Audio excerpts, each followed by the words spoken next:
Hello Reddit, मेरे सीने में कुछ दबी बातें हैं। या यूं कहो कि मेरा पूरा जीवन ही एक बड़ी बट से भरा हुआ है। हर सक्सेस के साथ एक बड़ी बट लगी हुई है। मैं आज अपनी कहानी तुम्हारे साथ शेयर करना चाहता हूं, जो बिल्कुल रॉ है, बिल्कुल अनफिल्टर्ड है और शायद बहुत से लोगों की कहानी भी हो। मेरा नाम अर्जुन है, मैं एक बिहार के स्मॉल टाउन से हूं और मेरी कहानी शुरू होती है उस दिन से जब मेरे फादर को हार्ट अटैक आया था। मैं तब 16 साल का था, 10th में था और मेरे घर की पूरी दुनिया ही बदल गई थी। हाँ, वो दिन मेरे लिए कर्ज था, लेकिन उसी दिन के बाद मेरे लिए एक नई जर्नी शुरू हुई। मेरे फादर की इनकम ही थी हमारे घर का आधार, बस इतनी सी इनकम थी कि फैमिली बेयरली चल रही थी। उनके हार्ट अटैक के बाद तो सिचुएशन ऐसी हो गई कि मेरी मदर को रोज दिन रात काम करने पड़ते थे, नेबर के घर बर्तन मांजना, कपड़े धोना या फिर किसी के घर सफाई करना।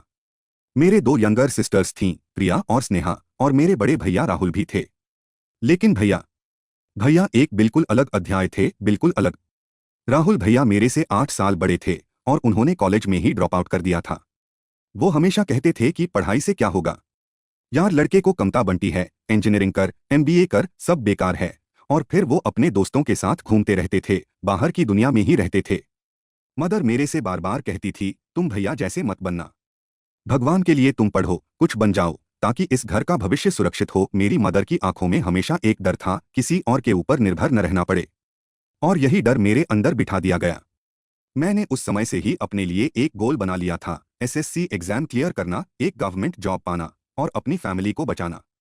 मेरी 10वीं के बाद जब मैंने एसएससी एग्जाम का प्रिपरेशन शुरू किया तो पूरा परिवार और एक्सटेंडेड फैमिली भी इसी में लग गया।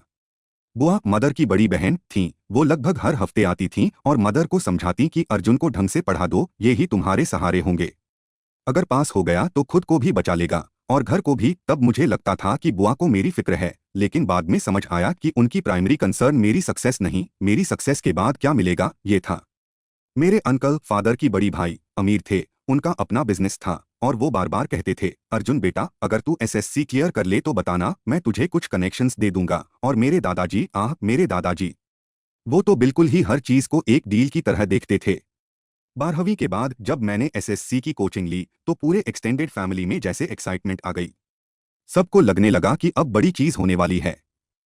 लेकिन मेरे साथ साथ एक प्रेशर भी बढ़ गया, ऐसा प्रेशर कि कभी कभी मुझे घुटन महसूस होती थी। मेरी माँ कहती थी, बेटा हम सब तुम्हारे ऊपर निर्भर हैं, अगर तुम क्लियर कर गए तो हमारा फ्यूचर सिक्योर है। और ये सुनकर मेरे ऊपर का बर्डन कितना बढ़ जाता था, ये शायद कोई समझ ही नहीं सकता। मैंने 2 साल तक एसएससी की तैयारी की, बहुत हार्ड वर्क की। मेरा पूरा जीवन ही बुक्स और नोट्स में घुस गया। कोलीग्स, फ्रेंड्स, पार्टीज, सब कुछ छोड़ दिया। मेरे भैया मुझे हर दिन टीज करते थे, अरे देखो तो यार यह कितना सीरियस हो गया है, बस बुक्स मुंह में घुसा लो अब। लेकिन मदर हर बार उनसे कहती थी, चुप कर, तेरे जैसे बेकार न बन, इसे अपना काम करने दे। उन 2 सालों में बहुत कुछ हुआ। कभी फ्रस्ट्रेशन इतना बढ़ जाता था कि मैं रात भर रोता था, सोचता था कि अगर फेल हो गया तो क्या होगा, क्या पूरा फैमिली मेरे ऊपर का भरोसा खो देगा। एग्जाम का दिन आया, मैंने अपना बेस्ट दिया और 3 महीने का वे 3 महीने मेरे लिए बहुत लंबा था। पूरे घर में टेंशन था, पूरे एक्सटेंडेड फैमिली में टेंशन था। बुआ को मेरी रिजल्ट का इतना वेट था कि वो लगभग हर दिन मदर को कॉल करती। हाँ, कुछ खबर मिली, फिर वो दिन आया, मेरी रिजल्ट आ गई। मैं क्वालिफाई कर गया, एसएससी में मैं पास हो गया था और केवल पास नहीं, मेरी रैंक बहुत अच्छी थी। मैंने अपनी मदर को बताया और मेरी माँ के चेहरे पर जो खुशी देखी वो मेरे जीवन की सबसे खूबसूरत खुशी थी। वो रो गई, खुशी के आंसू बहाई और बार बार कहती रहीं, भगवान ने हमें बचा लिया, भगवान ने हमारा बेटा बचा लिया। लेकिन मेरी खुशी केवल 48 घंटे तक चली, क्योंकि फिर शुरू हुआ वो खेल जिसके लिए मैं तैयार नहीं था। पहले बुआ आईं, खुश होकर आईं, गले लगाया, लेकिन फिर, अर्जुन बेटा तुम बहुत अच्छा लड़का हो, तुम्हारी ये सक्सेस तो हमारे पूरे फैमिली का गर्व है। लेकिन अब तुम्हें एक बात समझनी चाहिए, तुम्हारे दादाजी को बहुत पैसों की जरूरत है। उनके पास कुछ पुरानी जमीन है जिसे बेचना है, लेकिन कुछ लीगल इश्यूज हैं। तुम अपनी गवर्नमेंट जॉब लग जाने के बाद अपने कनेक्शंस यूज करके उन्हें हेल्प कर सकते हो। और अगर तुम चाहो तो तुम्हारे दादाजी मेरे बेटे के लिए कुछ बिजनेस अपॉर्चुनिटी भी तय कर सकते हैं। मुझे फिर से कुछ एहसास हुआ, मेरी सक्सेस एक डील थी, एक बिजनेस ट्रांजैक्शन थी, not a blessing, not a celebration. फिर मेरे अंकल आए, वो भी बधाई देने आए, लेकिन फिर, अर्जुन बहुत बढ़िया, अब जब तुम गवर्नमेंट एम्प्लॉई बन जाओगे तो तुम्हें एक ही काम करना है, मेरे बेटे को तुम्हारे साथ लगवा देना, उसे भी किसी अच्छी गवर्नमेंट पोजीशन में लगवा देना। तुम्हें तो कनेक्शंस मिल जाएंगे है न। मुझे हंसी आ गई, लेकिन साथ ही इतना गुस्सा भी आया कि सीने में जैसे आग लग गई। मेरे अंकल के बेटे ने कभी एसएससी एग्जाम दिया ही नहीं। वो तो कॉलेज के बाद से ही आलस में था, और अब वो मेरी जान पहचान से अपनी सीट पाना चाहता था। मेरी मेहनत, मेरी रातों की नींद, मेरी सैक्रिफाइस, सब कुछ क्या सिर्फ इसलिए था कि मैं दूसरों के लिए एक स्टेपिंग स्टोन बनूं। फिर मेरे भैया ने अप्रोच किया। अरे अर्जुन, बहुत खूब, तू तो हीरो बन गया। अब सुन, मेरा एक दोस्त है, वो एक फेक कंपनी चलाता है, अभी प्रॉपर नहीं है, लेकिन अगर तू अपने गवर्नमेंट कनेक्शंस से कुछ वापस करवा दे तो हम दोनों को लाखों रुपए का प्रॉफिट हो जाएगा। और फिर हम दोनों भाई साथ में कुछ बड़ा कर सकते हैं। मैं कंफ्यूज्ड था, कंफ्यूज्ड और एंग्री। मेरी सक्सेस के लिए सबको मेरे ऊपर एक्सपेक्टेशंस थीं, शायद अलग अलग हर किसी की। पहली बार मैंने अपनी माँ से कहा, माँ यह सब क्या है। मैंने एग्जाम पास किया, इसका मतलब ये नहीं कि मैं सबके लिए एक एटीएम हूँ। और मेरी माँ, वो भी अपनी जगह से कंफ्यूज्ड थीं। उन्हें लगता था कि मेरी सक्सेस तो घर का सहारा है, लेकिन अब पूरा परिवार मेरे ऊपर लाद दिया गया था। मेरी जॉब लग गई, एक सेंट्रल गवर्नमेंट जॉब, अच्छी सैलरी, सम्मान, सब कुछ। पहली सैलरी मिली तो मेरी माँ के चेहरे पर खुशी थी, लेकिन साथ ही एक्सटेंडेड फैमिली के कॉल्स भी शुरू हो गए। अर्जुन, तुम्हारे दादा को अपने लीगल केस में हेल्प चाहिए। अर्जुन, मेरे लिए भी कुछ करवा देना। अर्जुन, सुना है तुम्हें अच्छी सैलरी मिल रही है, तो एक छोटी सी हेल्प कर दे। हर दिन एक नया डिमांड, एक नई एक्सपेक्टेशन। मैंने जब एक भी डिमांड पूरी नहीं की तो पूरा फैमिली मूड ऑफ हो गया। बुआ ने कहा, आजकल के बच्चों को कोई शेम नहीं होता, अपने परिवार को भूल जाते हैं। मेरे अंकल ने कहा, अर्जुन को तो बस अपने आप की चिंता है। अगर वो परिवार का हिस्सा होता तो अपने कजिन को भी हेल्प करता। और मेरे भैया, वो तो मुझे बस सेल्फिश कहते रहे। लेकिन कोई नहीं समझा कि मेरी सैलरी अगर मैंने सबको देने लगूं तो मेरी अपनी माँ की जरूरतें कैसे पूरी होंगी, मेरी सिस्टर्स की एजुकेशन कैसे होगी, मेरी अपनी जिंदगी कैसे होगी। मेरे लिए ये बहुत इमोशनल टाइम था। मेरे पास अब पैसे थे, लेकिन ये पैसे बर्डन बन गए थे। हर पैसे के साथ एक स्ट्रिंग अटैच्ड था, कहीं न कहीं किसी को कुछ देना सदना होता। पहली बार मैंने रियलाइज किया कि सक्सेस तो बहुत अच्छी चीज है, लेकिन जब तुम अपने फैमिली के लिए सक्सेस अचीव करो तो वो फैमिली तुम्हें ही कंज्यूम कर जाती है। मैंने अपनी माँ से एक गंभीर बातचीत की। मैंने कहा, माँ, मैंने जो कुछ भी किया मैंने तुम्हारे लिए किया, तुम्हारे फ्यूचर को सिक्योर करने के लिए। अब मैं एक्सटेंडेड फैमिली के लिए नहीं, मैं सिर्फ तुम्हारे लिए खर्च करूंगा। मैं अपने फ्यूचर के लिए भी सोचूंगा। मेरी माँ को गुस्सा आ गया पहले, फिर अफसोस हुआ, और फिर वो समझ गईं। उन्होंने मुझे गले लगाया और कहा, बेटा, मैं कुछ साल से ये भी समझ गई हूं कि फैमिली का मतलब सब कुछ दे देना नहीं है। तुम खुश हो, ये ही मेरी खुशी है। तब से मैंने एक बहुत क्लियर बाउंड्री बना ली। मैंने अपनी माँ, अपनी सिस्टर्स के लिए सब कुछ दिया, उन्हें अच्छी एजुकेशन दी, उन्हें फाइनेंशियली सिक्योर किया। मैंने एक अच्छा घर खरीदा, लेकिन एक्सटेंडेड फैमिली के लिए मैंने साफ साफ मना कर दिया। पहली बार मैंने नहीं कहना सीखा। पहली बार मैंने अपनी खुशी को प्रायोरिटी दिया। और जानते हो क्या हुआ? पूरा फैमिली अपसेट हो गया। बुआ ने मेरी माँ से कहा, तुमने इस लड़के को बिगाड़ दिया, अब तो ये अपने ही परिवार से ऊपर हो गया है।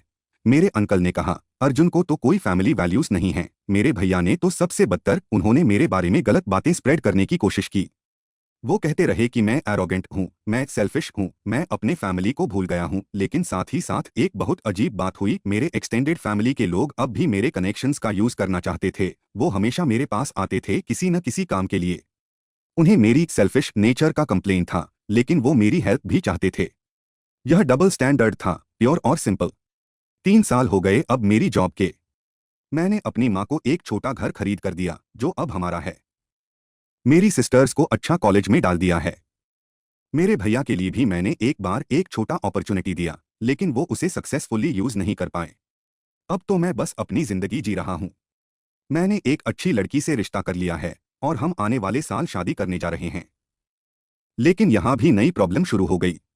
मेरे दादाजी, मेरे अंकल, सब ने कहा कि शादी में बहुत खर्च होगा, तुम सब कुछ देख लो। अब तो मैं हंस सकता हूँ इन सब बातों पर, क्योंकि मुझे रियलाइज हो गया है कि कुछ लोगों के लिए मेरी सक्सेस एक नेवर एंडिंग अपॉर्चुनिटी है, not a moment to celebrate. लेकिन मेरी जर्नी यहाँ खत्म नहीं हुई। जहाँ मैंने अपने फैमिली से क्लियर बाउंड्रीज बना ली, वहाँ मुझे एक और चीज की समझ आई, मेरा सक्सेस मेरे पेरेंट्स की सैक्रिफाइस का रिजल्ट नहीं है, ये मेरी स्ट्रगल का रिजल्ट है। मैंने उन 2 सालों में रातों भर जागा, फिजिकली और मेंटली एग्जॉस्टेड रहा, अपने लिए कुछ नहीं किया। ये मेरा डिसीजन था, मेरी हार्ड वर्क था। और जब परिवार उस सक्सेस को एक करेंसी की तरह यूज करने लगे तो मुझे गुस्सा आ गया। मैं अब क्लियरली समझता हूं कि हर फैमिली में एक गोल्डन चाइल्ड होता है, वो चाइल्ड जो फैमिली की सब एक्सपेक्टेशंस को कैरी करे, सबके सपनों को फुलफिल करे। भारतीय फैमिली स्ट्रक्चर में तो ये बहुत कॉमन है। एक चाइल्ड को पूरे फैमिली की जिम्मेदारी दे दी जाती है। लेकिन क्या कोई भी गलत है? क्या पेरेंट गलत हैं कि वो अपने चाइल्ड से ये एक्सपेक्टेशंस रखते हैं? नहीं। क्या एक्सटेंडेड फैमिली गलत है कि वो एक सक्सेसफुल मेंबर के रिसोर्सेज का फायदा उठाना चाहते हैं? थोड़ा शायद नहीं। लेकिन क्या लिमिट नहीं होनी चाहिए? क्या एक सक्सेसफुल पर्सन को अपनी लाइफ के लिए कुछ भी बचाने का हक नहीं है? मेरे लिए आंसर हाँ है। मैंने एक बहुत महत्वपूर्ण लेसन सीखा है, सक्सेस रिस्पॉन्सिबिलिटी के साथ आती है, लेकिन वो रिस्पॉन्सिबिलिटी सिर्फ अपनी माँ के लिए, अपनी फैमिली के कोर के लिए होनी चाहिए, पूरे एक्सटेंडेड फैमिली के लिए नहीं। मैंने अपनी माँ को सब कुछ दिया है जो मैं दे सकता था।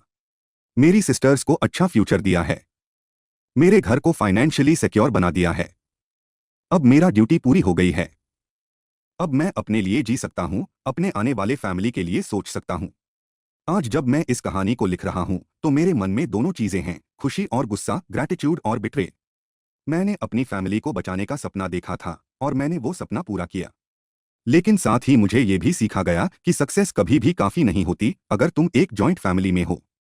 कुछ न कुछ हमेशा बचेगा, कुछ न कुछ हमेशा चाहा जाएगा। यह बस कभी खत्म नहीं होगा। लेकिन अब मैं इसे समझ गया हूँ और अब मैं इसे एक्सेप्ट कर चुका हूँ। मैं अब सिर्फ अपनी माँ के एक्सपेक्टेशंस को पूरा करता हूँ, अपनी सिस्टर्स को गाइड करता हूँ और बाकी सबको एक फ्रेंडली गुड लक कहकर भेज देता हूँ। यह एक हार्ड लर्नड लेसन है, लेकिन ये मेरी रियल स्टोरी है। Edit wow Reddit. मुझे नहीं पता था कि इतनी सारी लोगों को मेरी स्टोरी से कनेक्ट करेंगे। कमेंट्स में देख रहा हूँ कि बहुत सारे लोगों की सिमिलर स्टोरीज हैं और ये जानकर बहुत अच्छा लगा कि मैं अकेला नहीं हूँ। कुछ लोग कह रहे हैं कि मैंने सही किया बाउंड्री सेट करके। कुछ लोग कह रहे हैं कि मुझे थोड़ा बहुत हेल्प करनी चाहिए। लेकिन सबसे ज्यादा जो फीडबैक आ रहा है वो ये है कि एक सक्सेसफुल चाइल्ड को अपनी फैमिली के वल्चर बिहेवियर से बचना चाहिए। मैं सबको यही कहना चाहता हूँ, अगर तुम अपनी फैमिली में गोल्डन चाइल्ड हो तो अपनी सक्सेस को अपने लिए भी रिजर्व रखो। अपनी माँ को सब देना ये अलग बात है, लेकिन पूरे फैमिली को अपना फाइनेंशियल सपोर्ट बनो ये मत करना। क्योंकि एक बार अगर लोग समझ गए कि तुम दे सकते हो तो वो तुम्हें एम्प्टी करके निकल जाएंगे। मैं अभी भी कभी कभी अपने अंकल को हेल्प करता हूँ, अपने भैया को भी कुछ सलाह देता हूँ। लेकिन अब मेरा प्रायोरिटी मेरी है। और ये सेल्फिश नहीं है, ये सर्वाइवल है। धन्यवाद रेडिट इतना प्यार देने के लिए। आप सबको भी सक्सेस मिले और उस सक्सेस को एंजॉय करने का हक भी मिले। Take care.